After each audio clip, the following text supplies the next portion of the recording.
Salut les gars, c'est vous qui regardez le Duc, ici on parle football, c'est la première fois que vous regardez une de mes vidéos les gars. N'oubliez pas de vous abonner, commenter, partager. Ne ratez aucune des prochaines vidéos. Let's go.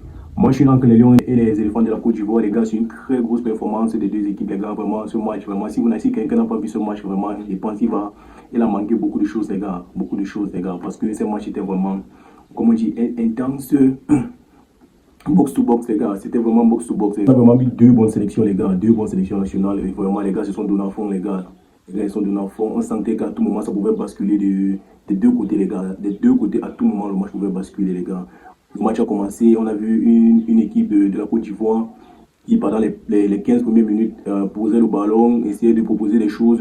On a vu une équipe des Lions Indomptables qui se retenait un peu, qui subissait vraiment l'offensif de cette sélection de la Côte d'Ivoire. Mais on a vu qu'après un certain moment, après l'action de Yongwa sur un magnifique centre de Chamadou qui a fait un gros match, qui commence à prendre confiance. Et personnellement, je pense que je suis très content de la performance des Lions Indomptables. Je pense qu'ils sont sur une bonne continuité.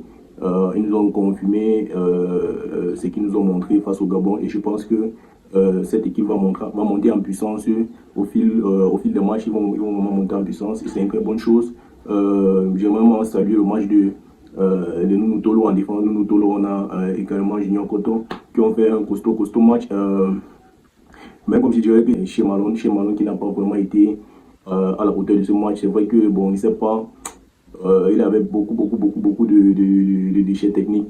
Même sur les sorties, Bayo qui réussissait toujours à gagner ses duels sur Che Malone. Mais je pense qu'on peut quand même l'offrir le bénéfice du doute. Et je pense que peut-être avec le temps, il va essayer de vraiment entrer dans la compétition. J'aimerais aussi donner un chapeau à notre milieu de terrain qui a su vraiment s'imposer face à ce milieu ivoirien qui avait vraiment beaucoup d'expérience et je pense que pour une très jeune équipe qui n'a pas encore vraiment eu le temps de jeu, de jouer ensemble, créer ces automatismes qui vont devenir quelque chose de naturel et je pense que pour ce qu'ils proposent en termes de fond de jeu, je pense que c'est vraiment extraordinaire et je pense que ceci est possible grâce au coach Pabou qui donne vraiment. Tu sens vraiment qu'il est en train de partir quelque part en fait avec cette équipe. Tu sens un fond du jeu et je pense que avec le temps, s'il a le temps de travailler avec cette équipe, et je pense que ça serait le cas, on va vraiment voir un très grand Cameroun. J'aimerais donner un coup de chapeau à Carlos Baleba qui a fait un gros match. On le voyait sur le plan défensif et offensif, sa récupération, ses montées de balles, ses passes, c'était vraiment magnifique. On voyait vraiment qu'il avait un lien avec Namasso. Les gars se trouvaient facilement sur le terrain. Namasso également qui a fait un costaud match sur ses prises de balles, sur ses montées, ses contrôles, vraiment les gars. Namasso vraiment.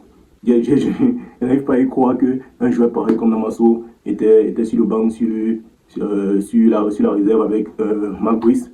Et je pense que il nous a vraiment montré de quoi il est capable. Et je pense que sa place en tant que titulaire dans cette équipe des Lions Indomptables est vraiment indiscutable. Et je pense que ça ne peut que nous faire du bien. Je veux aussi saluer le match de Kofan. On voyait bien que c'est quelqu'un qui se donne sur le plan défensif qu'offensif.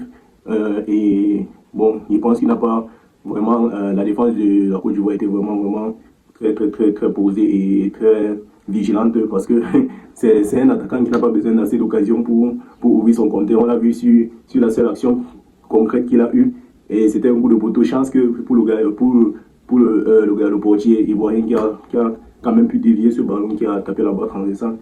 Moi je suis vraiment très content de ce que a proposé cette sélection du Cameroun face à une très grosse équipe ivoirienne, champion en titre, champion d'Afrique en titre. Et pour moi, ce match nul, vraiment, c'est mérité de la part des deux équipes.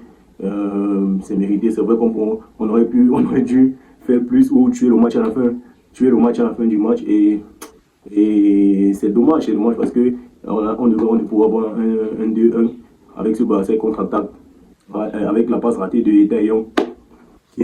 Etaillon qui pouvait mettre le ballon en moyen dans l'espace, mais qui a opté pour cette passe ratée. Bon, c'est dommage, mais je suis très content de cette équipe et j'aimerais aussi féliciter le match de Dama Diallo parce que je pense que c'est vraiment le leader technique de cette équipe de la Côte d'Ivoire. Et je pense que ces deux équipes vont aller très très loin dans cette compétition. Les gars, c'est le vôtre, gars, le Duc. Merci de m'avoir écouté. Et rendez-vous pour une prochaine vidéo, les gars. N'oubliez pas de vous abonner, commenter et partager. Ça aide beaucoup la chaîne pour le référencement. Merci.